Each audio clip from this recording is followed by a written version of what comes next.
हम लोग भगवान से हमेशा कुछ न कुछ मांगते रहते हैं। हमारे मांगने का कभी अंत नहीं होता। कई बार हमारी मांगी मुराद पूरी होती है, तो कई बार ऐसा लगने लगता है कि प्रार्थना बेकार जा रही है। भगवान हमारी सुन ही नहीं रहा है। जबकि सच यह है कि भगवान हर किसी की सुनते हैं और सभी की झोली भरने की कोशिश करते हैं। लेकिन जब झोली भरी हो या आपको भरी झोली को खाली करने का तरीका नहीं मालूम हो, तो भगवान यही सोचता है कि इसे देने का भी क्या फायदा। अगर आप वस्तुओं का उपयोग समुचित प्रकार से करेंगे तो निश्चित ही आपको आपकी मांगी गई चीज मिल जाएगी। लेकिन अगर आप उपयोग करना ही नहीं जानेंगे तो वस्तु लेकर करेंगे क्या। इस संदर्भ में एक रोचक कथा है। भगवान बुद्ध के एक शिष्य ने कहा, प्रभु, मुझे आपसे एक निवेदन करना है। बुद्ध ने उसकी ओर देखा जैसे कह रहे हों कि पूछो। शिष्य ने कहा कि मेरे वस्त्र पुराने हो चुके हैं, अब ये पहनने लायक नहीं रहे, मुझे नए वस्त्र चाहिए। बुद्ध ने शिष्य के वस्त्रों की ओर देखा। वस्त्र सचमुच बिल्कुल जीर्ण हो चुके थे।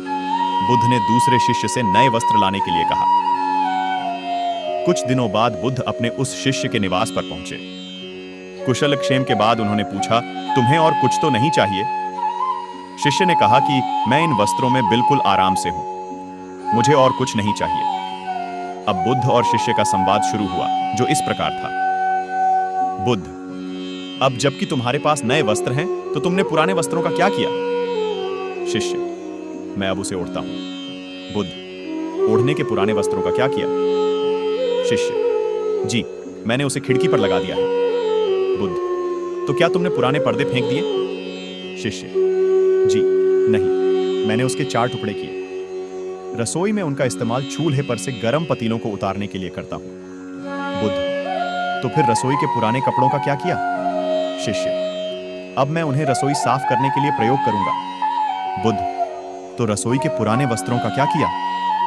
शिष्य, प्रभु, वह अब इतना तार तार हो चुका था कि उसका कुछ नहीं किया जा सकता था। मैंने उसका एक एक धागा अलग करके बातियां तैयार कर ली। उन्हीं में एक से कल रात आपके कक्ष को प्रकाशित था।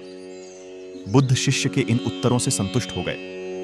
वे प्रसन्न थे कि उनका शिष्य वस्तुओं को बर्बाद नहीं करता और उसमें समझ है कि उनका उपयोग किस तरह से किया जा सकता है।